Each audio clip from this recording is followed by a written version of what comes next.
What does it mean to you when I say longevity as you are in your 30s, founder, mom? For me, it means to live life with full energy, but still be able to do things besides the work. So basically living healthy life, but to be able to have stable energy across all the sections in your life. How actually is sleep important if you want to live longer, healthier life? I think that's where longevity starts. I mean, you can eat or train, but if your sleep is bad, everything falls apart. I like to track my sleep with wearables because even small shifts like shorter deep stage or elevated HR can tell me that I'm under some stress. Do you think we are leading to the place where we'll be able to live 120, 130, 140 years? With all this what's happening in the world, Brian Johnson, all this stuff, it's just mind-blowing for me. When you say longevity, people think it's living up to 120, 150, but it's not always the case with longevity. There is difference between lifespan and healthspan. Lifespan is the age you actually are alive, and healthspan is how much of those you are good, you're focused, you're full strength. I would rather live shorter but with much quality than 120 and spend last 40 years in bed. Hello everyone, welcome back to Shredify podcast. My name is Luka and I'm your host today. With us here today is Dijana. She's an entrepreneur, co-founder of Protocol CRM, certified coach and nutritionist, software engineer, and a mom. We'll explore how longevity shows up in real life across women's health, business, and motherhood. Can you have a great business while traveling, raising a kid, and keep strong energy, great shape, and emotional balance? Let's dissect it. Dijana, welcome. I'm so glad to have you on again. Well, hi, thanks for having me again. First, just let's break down the things. I believe that you are nervous and just A bit less than previous time, but still less. keep it on me. Keep it on me. And look, let's break the ice. In 2 minutes, who is Dijana and what problem are you obsessed with solving? So I'm, as you said, entrepreneur, co-founder of Protocol Fitness Technologies. I'm software engineer, certified coach and nutritionist, but also I'm a mom, wife, and woman in her 30s. So I would like to offer from this stage in life, I would like to offer some views on longevity, entrepreneurship, motherhood, and women's health. So when people often think about longevity, they imagine some futuristic treatments and complex science, but we can touch on that later. But what really builds longevity is consistency in small things, in routines and habits on a daily basis, the things that either recharge you or drain you. Yeah, I agree. So if we can start, what does it mean to you when I say longevity personally, on personal perspective, as you are in your 30s, founder, mom, what does it mean for you? For me, it means to live life with full energy, but still be able to do things besides the work, because work can drain you a lot. So I need energy for training, for social life, for family, for kid, for partner. So basically living healthy life, but to be able to have stable energy across all the sections in your life. Yeah, I couldn't agree more on that. And I think word longevity is quite loud nowadays. Everyone is speaking about longevity. We will obviously, we will get into it later on, but just can you tell us one thing what changed your mind about longevity, about business in past 2 years? What was the belief that you believed before and that you changed over the past 2 years, obviously? Well, let's say having that maybe becoming a mom changed that a lot, the view on that, because before that I was thinking only about in terms of performances, like how fast I can think, or how much I can build, or how hard I could train.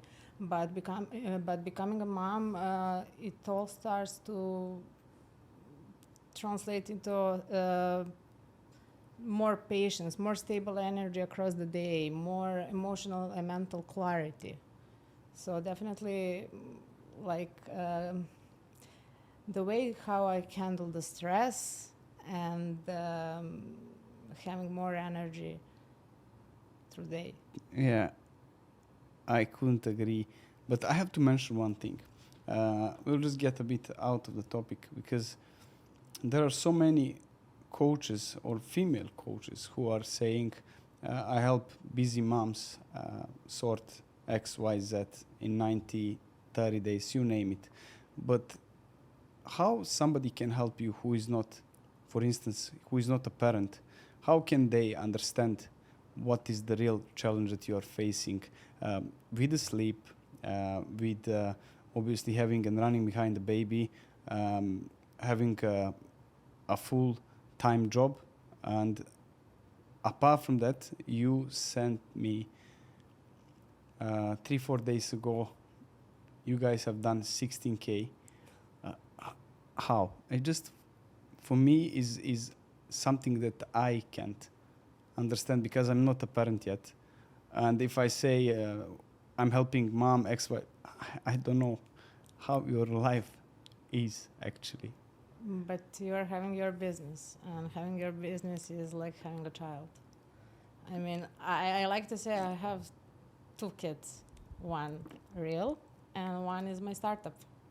So it's about your structure, how you structure the day, and to set goals and your priorities. And just when you know your priorities, everything else you build around that. Agree. So just let's get into longevity, and then we can link that to sleep. How actually is sleep important if you want to live longer, healthier life? It's really important. I think that's where longevity starts. I mean, you can eat or train, but if your sleep is bad, everything falls apart. I like to track my sleep with wearables, and because even small shifts like shorter deep stage or elevated HR can tell me that I'm under some stress.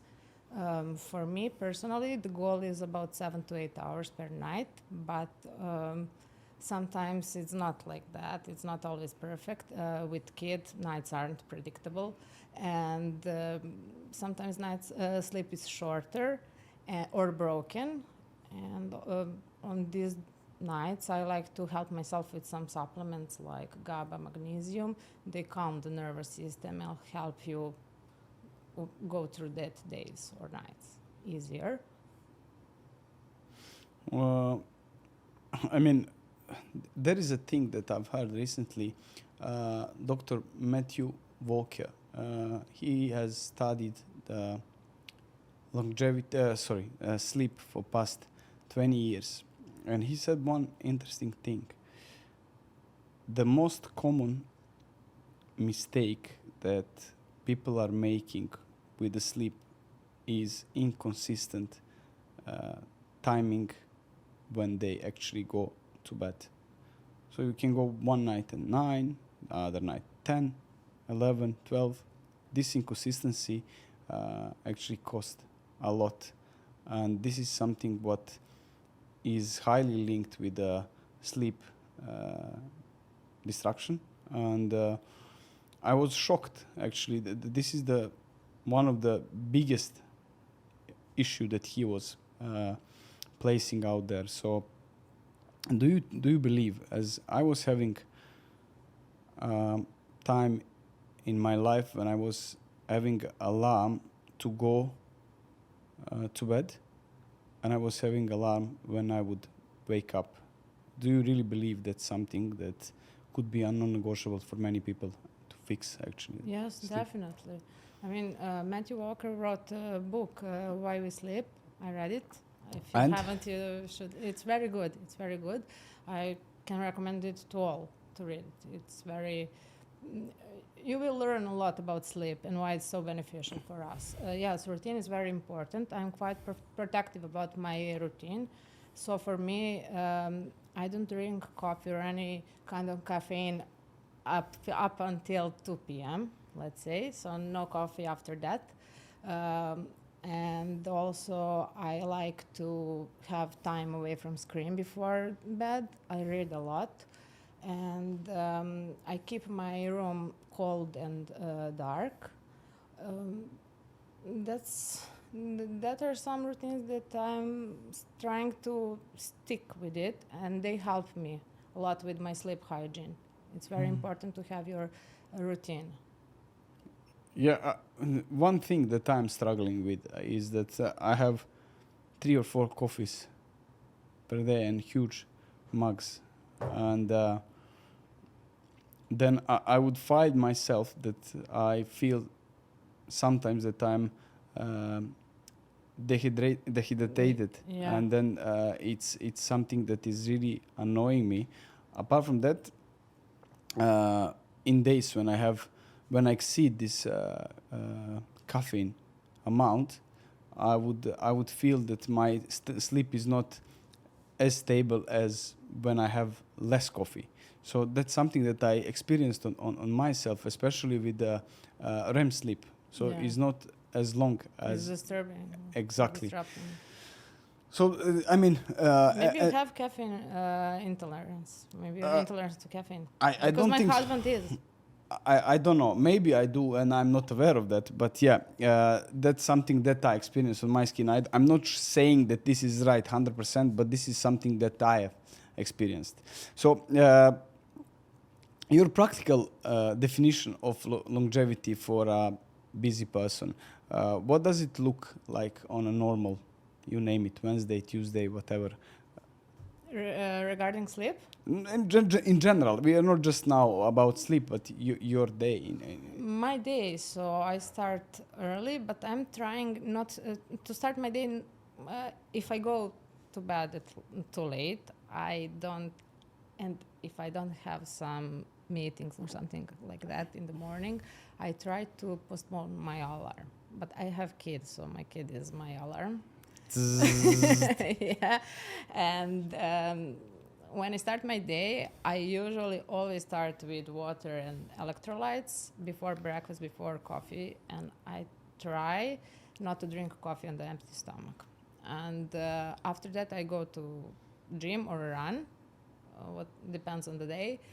And after the workout is done, the day starts with work. I mean, work or kid, and it's up until, let's say, late afternoon. We have lunch, and then also depends on how busy we are. Maybe it's again work or go out with kid. After that, we are going to have our sleep routine, meaning with kid, showering her and preparing her for bed, and after that, lights off and sleep. When it comes to routine, so for instance, how do you figure out your training routine?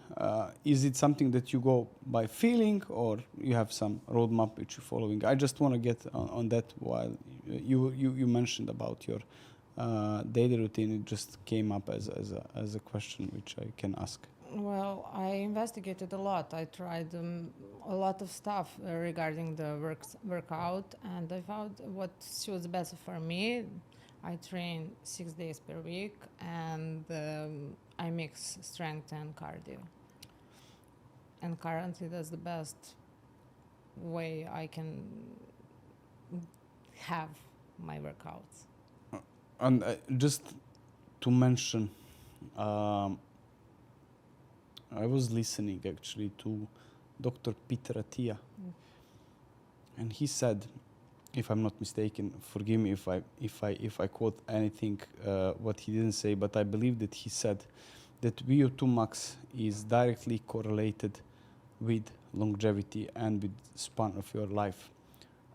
In fact, that VO2 max can actually decrease your ability of any cardiovascular disease and can help you live actually longer and healthier.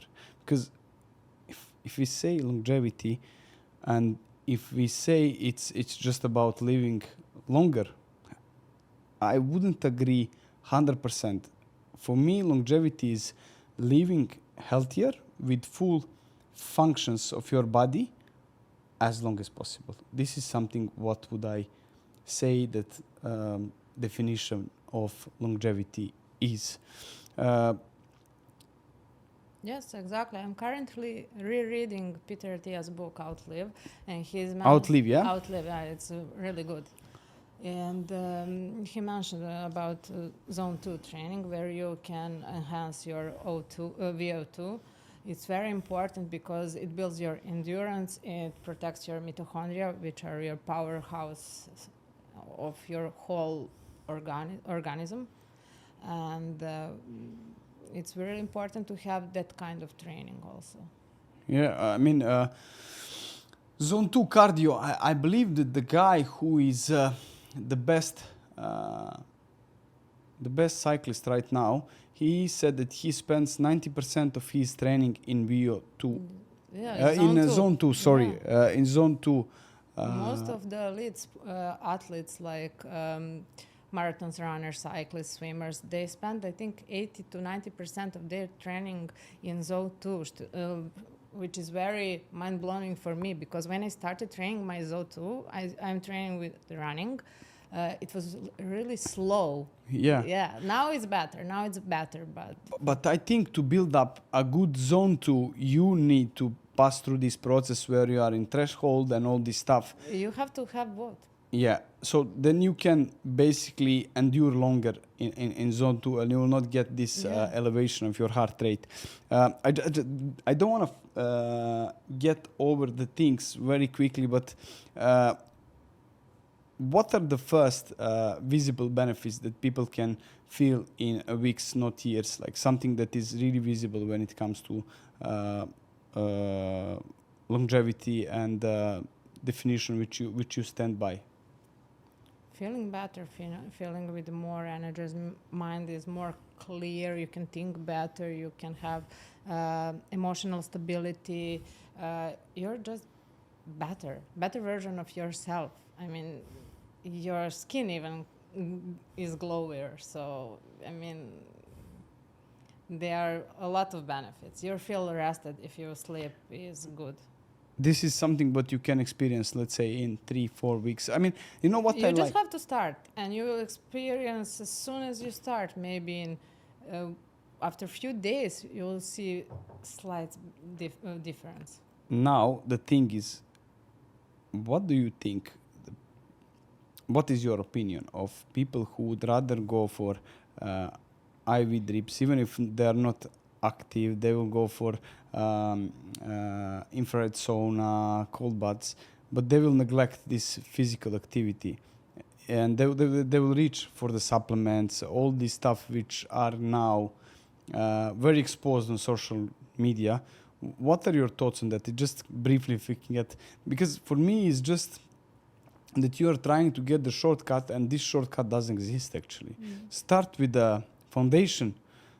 Start with the move, any kind of cardio, any kind of actually physical activity which you can implement in your day. It doesn't need to be an hour of workout.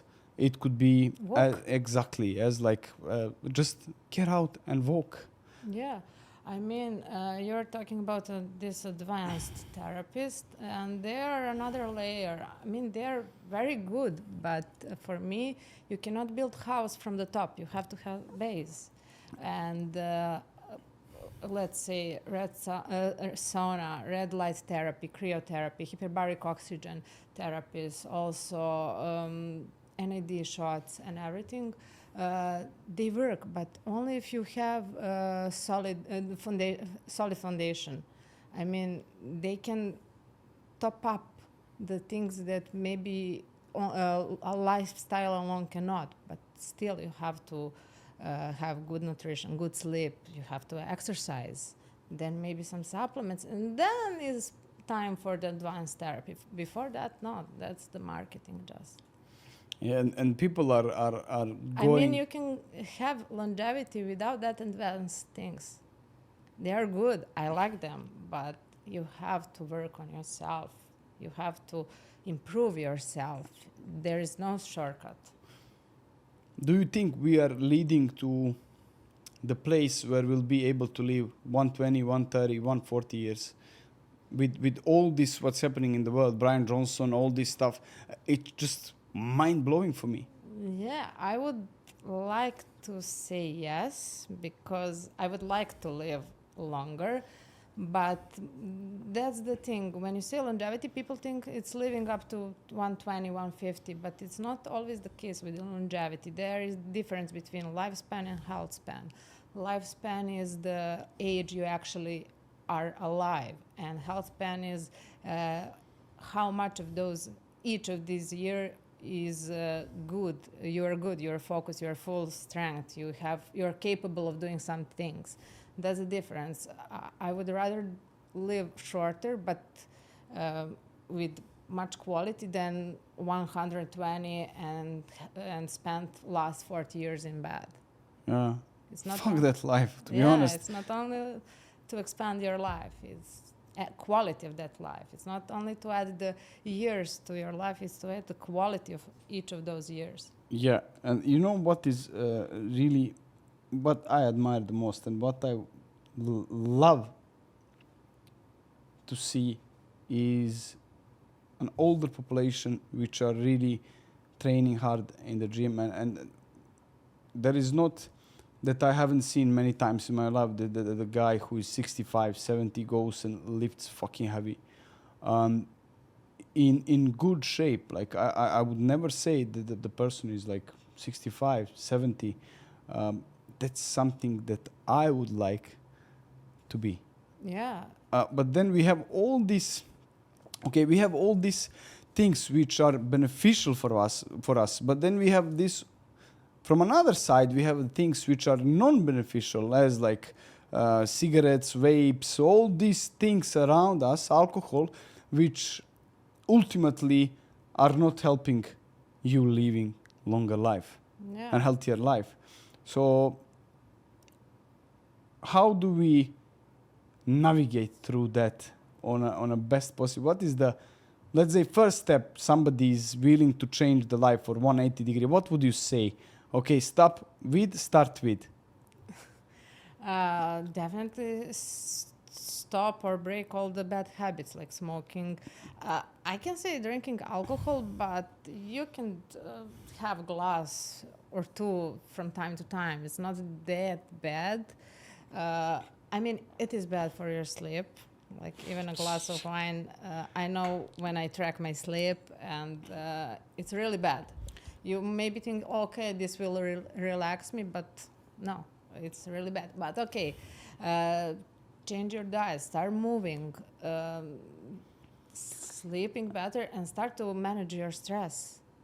Start to manage your cortisol. Tell us how. I'm really willing to. It's very difficult, but for me, I can tell you some tricks that I do. Can you share with us? I would. They're not magic tricks. It's just simple, like walking outside, time away from the screen, having some day or some part of the day or night, even few minutes alone with myself, and reading a book. All of these things can help me lower my HR and balance my nervous system.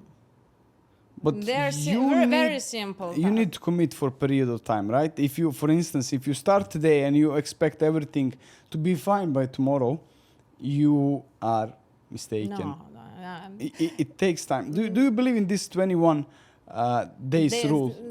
To make a habit. Yeah. Well, maybe I never tracked how much time I need to make something to when I started to become a habit, but maybe you have to start managing your stress the same way like you are, let's say, in the gym and you are building your muscle with repetition. You need to repeat and repeat and repeat, and one day it will come naturally to you. Well, to be honest, I find myself into circle where I'm really stressed sometimes. And for me to de-stress, cold bath and sauna. I swear to God, sauna. Mm-hmm. It's very beneficial. It's very, very, very You beneficial. wouldn't believe how I feel. The sauna can make me smile instantly Yeah, it's very good. and bring this good energy straight. So that's something that I figure out on myself. And you need to be surrounded by right people. I know it's hard, Oh, but when you're surrounded with positive people, it's easier. It's not easy, but it's easier to have positive mindset also. of course, 100%, 100%. So I think when we are still staying around sleep, and when it comes to it, you mentioned magnesium glycinate, GABA. How you can use them actually, especially GABA. I think you can, with GABA and ashwagandha, you can make the wrong moves, I guess. And how you can use them on a proper way and be responsible in a way that you are using them correctly. Well, for me, I started using GABA. First of all, it's better for me working than ashwagandha. And I started because I was tracking my REM phase. And whenever I take GABA, it's the longer my REM phase. So I am taking it whenever I have tougher nights, but also I'm trying not to be dependent on it. So it's really important not to be dependent by any of supplements. They are here just to help you. I know, in fact, that there are some people who are abusing the melatonin. Yeah. It's very fucking dangerous. Yeah. It's a hormone. It's a hormone. Because you have to, then your body adjusted to it that it will taken in orally, and it doesn't need to be produced. Yeah, it's produced. Yeah, and then in terms to produce enough amount, you need to raise your cortisol in the morning, and then to get into this cycle. Yes. I still never tried melatonin, and I'm keeping myself away from it because I don't know. I don't want that side effects. Cortisol is. What are the most common side effects of melatonin? I think, as you mentioned, in the morning you have to have some spike to wake you up, and because cortisol is important. Cortisol isn't bad or good. It is something that we need to wake up in the morning. And without it, you are feeling probably groggy, and you cannot be productive. Yeah, 100%. You feel sleepy in the morning. It's very hard to wake up. All these things. I used to experience that. I'll tell you why. When I was working in Formula One, we used to travel a lot, and then you change many time zones. So in terms to adapt, you need to have sleep aid. As I was using melatonin, but you cycle it. You cannot go on a long run. Yeah. Like with most of the supplements, you have to cycle it. Yeah, and then I remember if I would go in this cycle where you end up, okay, I need melatonin to fall asleep, you are actually trapped. Yeah. And I know some people who are trapped, and they are saying I cannot live without melatonin. And I found one guy who was saying that is actually healthy to get 0.5 or 1 Baby dose. yes, basically you are microdosing on a daily basis, but I don't know if there is available like 1 mg or whatever. I don't know what is. I'm not sure about that because, as I said, I'm not currently I'm not open to try that. But for me, whenever I travel and change time zones, I support myself with maybe magnesium, and two things that I am doing is walking outside to set my circadian rhythm, and have a lot of water. Hydration is very important. Okay, let's move to training. I just want to first acknowledge one thing here, that this podcast is brought by Protocol CRM. Protocol is not just an app, it's an app which is gathered with all tools which one coach needs to run a proper business. So, Protocol CRM. Now, training, strength and cardio. But firstly, you are an engineer and you took a step back and you have done a course. What is the name again? I asked you last time. National Academy of Sports Medicine. Why? First of all, I'm really impressed, because one engineer to get like into another sphere just to finish a course to understand what is actually waiting for you from another side of the river, because obviously as a founder of Protocol, you didn't just create an app, you wanted to get inside and see what actually is there, what one coach needs.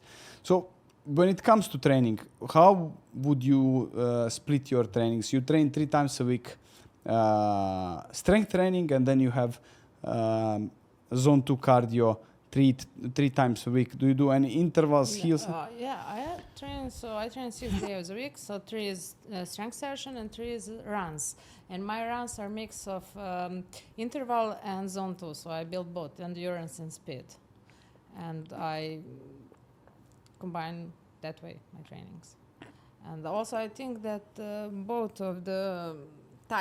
type of trainings are important, and cardio and strength training. Strength trainings builds your structure, protects your joint, and prevent frailty that comes with age, especially in women's health. It's very important because as we age, our estrogen levels drop. Mm-hmm. And with that, bone density decreases. And when you have lean muscle mass, it prevents you for falls and breaking some bones. Hips especially. I've heard as well that, for instance, if a person who is 55 or 60 break a hip, the chance of dying are increasing by 60%. I'm not sure if I'm right, but yeah, that's something. But to prevent that, obviously, you just need to get stronger, right? Yeah, but it's not that easy, because as we age, we are not that capable to put lean muscle mass as we were when we were younger. It's a lot harder, but muscles are very important. Muscle isn't just about good looking. It's an organ of longevity. It improves insulin sensitivity, and it's very helpful to have lean muscle mass. Yeah, and then you lift heavy, you go for a run, you mix everything, and then obviously your main goal is longevity. It's not that you have a big glute. It's not that you are able to run sub 60 for things. I'm just giving now examples. So pure intention is longevity, correct? Yeah, Health, okay. Yeah, I have to be strong now, so I would be capable in my 80 to, I don't know, do things that I want to go hiking or something like that. You need to start building it now. Sooner you start, it's better. Yeah, but okay, I don't want to jump as from now from topic to topic. Let's stick to the training. So minimum effective dose for somebody who has like only 30 minutes a day, what would you say, how they can structure the training for longevity? what would be your go-to advice? Somebody has 30 minutes a day, and then how would you split this for a week? Let's say they have 3 to 4 days a week, 30 minutes. What would be your go-to advice? Probably if they have 30 minutes, it's probably some home version of... Do you believe in home training? I did it all Corona. Yeah. Yeah, but this is because we were locked. But if somebody tells me that wants to train at home... It's a good way to start. My answer is, I don't want to work with you. But it's good way to start. Okay, this is like just to start off. To start, to have that good energy for me, when I finish especially my long runs, that lasts sometimes over 2 hours. At the beginning, I'm always like, oh my God, I don't need this. And every time I finish, the feeling is so good. It's every time I finish the training, it's so good. And you have to start with people to see that feeling, to feel that feeling. And I think they will start to fall in love. So for me, 30 minutes, maybe they can do some HIIT training. Okay. But maybe for beginner, it's too intense. Yeah, I mean, like, I would like to say that if your goal, let's say, you have a goal to lose 20 pounds, 20 kg in 90 days, do not place your mind in position when you think very often about this 20 kg. Focus on the moment, on a present moment, what you can do now. Focus on journey, and this is something. Enjoy the journey. But once you start focusing, you will get this, I would say, laser focus inside, and you will be able to enjoy, if not today, tomorrow, if not tomorrow, day after tomorrow, but just try to stay present. Yeah. And do what you can in terms to achieve that goal. I'm not saying now, do not think about that goal, but put it somewhere behind and place your mind over that once, twice a day. Just remind yourself where you want to be, but most of the time, stay in the zone where you are focused on the present moment, what you can do now. It could be simple, just placing one step in front of other. And this is proven that brings results. Because if you are too often thinking about, for instance, getting money, losing weight, most probably you will get disappointed because the journey is so long. And then it's delayed gratification, you know, and the only people who are having that moment of actually enjoying the process are the disciplined one, who are not actually relying on motivation. That's something that I say to my clients. When I start working with them, obviously there are some things which they can expect from me and which I'll expect from them. And that's something that I say always. Do not think very often about losing 20 kg, having 6 packs, because the journey is quite long. Dissect that into small steps. So same here, like if you have 30 minutes, my advice would be just start small. It could be 10 push-ups, 10 squats, 10 pull-ups, assisted, whatever, something that is achievable for you at the moment. It could be a body weight just, or just go for a brief run of 10 minutes, but then extend 15 minutes. Then this is progress, and this is something that is measurable, correct? Yeah, you need to be better, maybe every day or every week by 1 or 2, 3%, and you will achieve the goal. So you just have to have that small steps of improving yourself. Nutrition and hydration. You mentioned already hydration, but I would like to mention nutrition and the thing which people are neglecting. Protein intake is very important for longevity. Obviously, if there is not enough protein, we'll be losing muscle mass, and this is the problem. And then I see people who are prone to osteopenia. Yeah.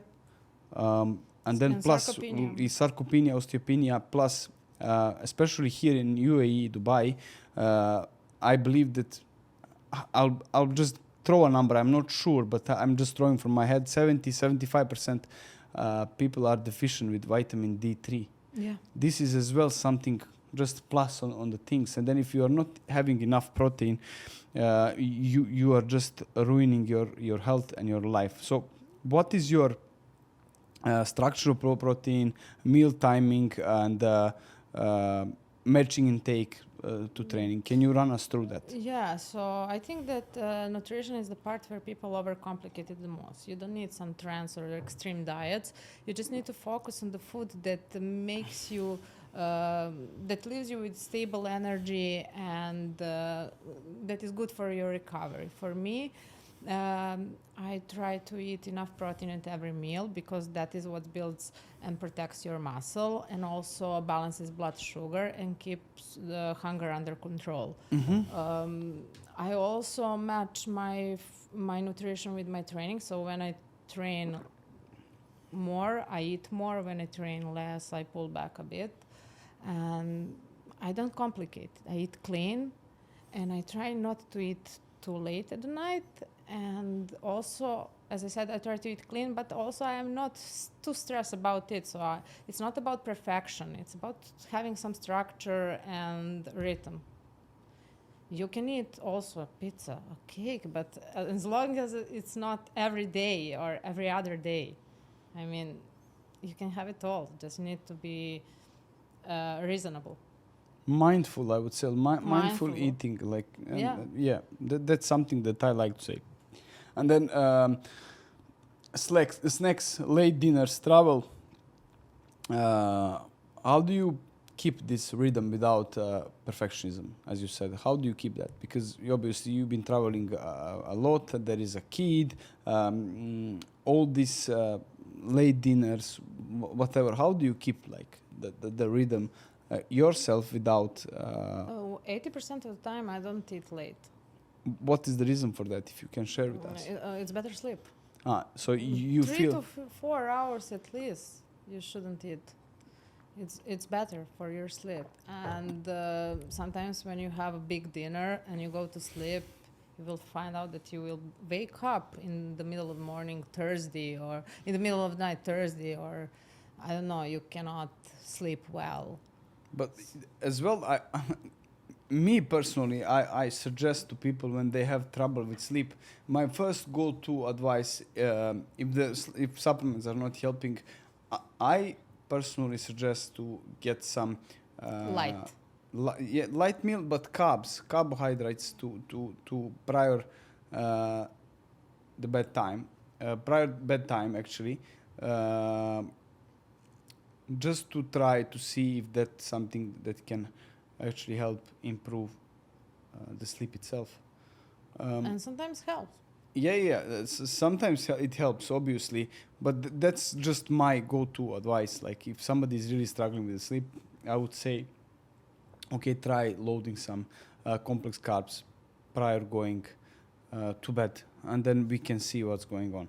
But and I know that, like, again, there are some advices which are proven that is not really great to have a meal prior bedtime. Not because you should avoid food prior going to bed, like to keep yourself in shape or whatever. This is most often thing which is a intermittent myth. Fasting. The myth of not having food after 6 p.m. because listen, the oats, pizza, burger, they have same calories in the morning, 6 a.m., 12 p.m. or 8 p.m. It's same amount of calories. So your body actually doesn't know what time is. What matters is being in calories deficit. And just I want to debunk that myth quickly. But calorie restriction is the best way to lose weight. It's already well known. Everyone is speaking It is, up. I think, the only way you can lose weight healthy. Yeah, I mean, there is no other. Obviously, if you are not in calories deficit, you will never lose weight. But also you have to be mindful about quantity of food you are eating. So if you're trying to lose weight, you have to be mindful about your protein. Because if you are not, and you have, I don't know, let's say you want to lose weight, and you restrict yourself from eating too many calories, and you start, okay, I will have this burger. Okay, it's in your range, but it's not enough protein, and you will start to lose lean mass. Yeah. And that's the problem. Because losing fats is not same as losing weight. Losing weight is very easy. Losing fats is actually what you are saying right now. Dijana, let's move on. Women's health and hormones. This is something that I'm going into unknown area, and I'm giving you the mic now, all the way in. I'll just ask question. Don't expect my support on that, because my knowledge is quite low about that, and I'm very transparent. How female psychology changed training and fasting across the cycle? Yeah, well, it's very interesting because our hormones are constantly shifting. It's like roller coaster through each month, each decade. Then you have pregnancy, and you have big thing, it's menopause. So with all these changes, it affects literally everything: how you eat, how you train, how your thoughts are, how you think, how you talk, literally everything. And you need to work around that to adjust everything, so you be in some, let's say, homeostasis with your female hormones. And for example, you have fasting or high interval training, and it might be good in one phase of the month, but in another phase it completely backfires and spike cortisol and disrupt your sleep and hormones and everything. And also we have the bigger picture here, and the bigger topic, it's menopause. It's really critical for every woman, because I think it's big topic, but still no one talks early enough. And sooner you start caring about your hormones and your health, the easier that transition becomes. So it's very important to pay attention to your hormones, and to I don't know, I don't want to all podcasts be about protein, but your protein, it's really important for women to take their protein. To what degree? 1.6, 2.2? What is your range that you would suggest? Standard recommendation from some American association is 0.8, which is 0.8? Yeah, which is unbelievable. I read it in Peter Attia book, but he says also 1.6 minimum. Yeah, 1.6 up to 2.2 is something where you have to stand. Yeah.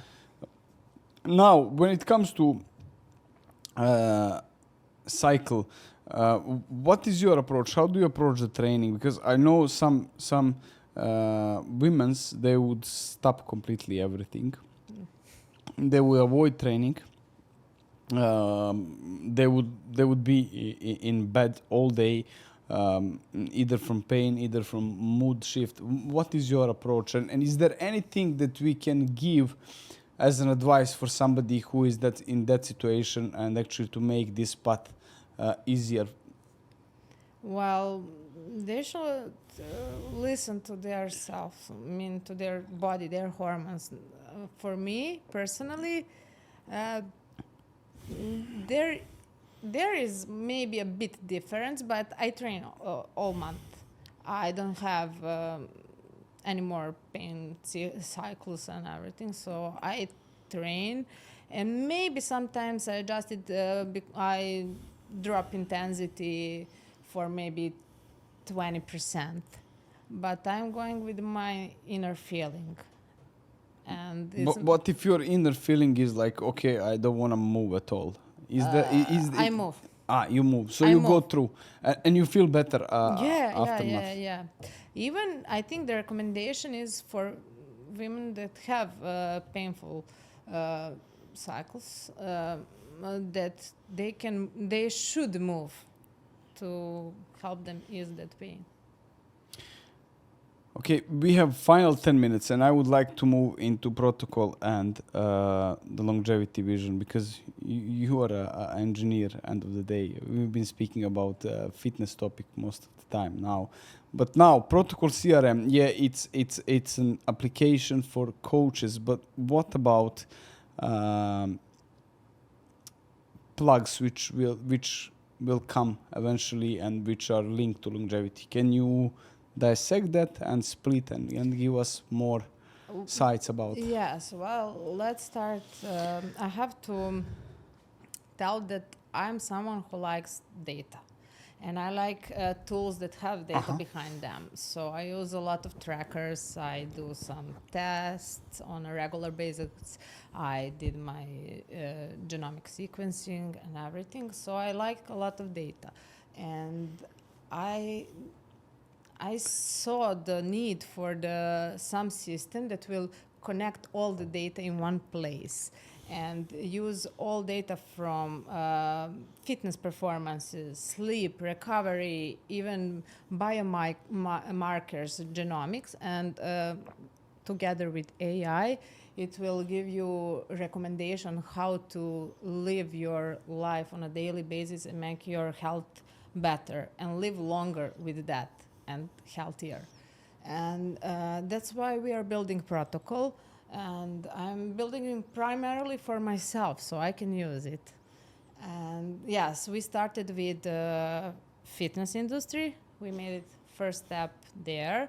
But from the beginning, we knew that that was just the first step. And we are looking more forward to longevity, to longevity industry. So to make system that will connect every aspect of human health and help coach or even doctor to have better insight in people's health and help them not only have better performances but live longer. So if I ask you now, what is needed from a point for protocol to move toward longevity, what are the section that have to be I would say placed in order to be able to serve as a general health longevity? Here is I mentioned biomarkers, recovery, genomics. What are the steps that have to be done? We already have some steps done, but we cannot use it because they are sensitive data. We need to do compliance about protecting that data. So I think that's the biggest step that we'll need to take to skip from fitness to longevity. But I see that it will be very it will be a good project because I would use it, and probably a lot of people also need something like that in one place, connected all, and with help. With AI help, all data would be actionable and readable.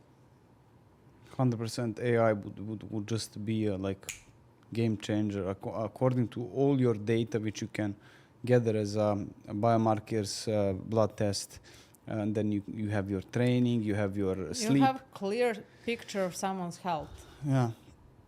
And you can recommend nutrition, training, supplements, which test may be next to do, so everything. I'm really looking forward for that. And to close this one, if you had to choose one leverage to extend health span for most women, which one would be and why? What do you mean? If you have any leverage to basically say, okay, this can actually now extend your lifespan, what would be? Two, sleep and workout. So those two are like for you. Yeah, sleep is very important for recovery, but workout and training is the best thing you can do for yourself and for longevity. Is there anything? And I cannot choose between those. Okay, two. is there anything that we can do to interact with DNA, or this is as we are, and that's something that you have to carry during the? Well, I'm not a doctor or specialist in that, so I wouldn't like to give some maybe wrong answers. Okay. on Well, that. we respect that.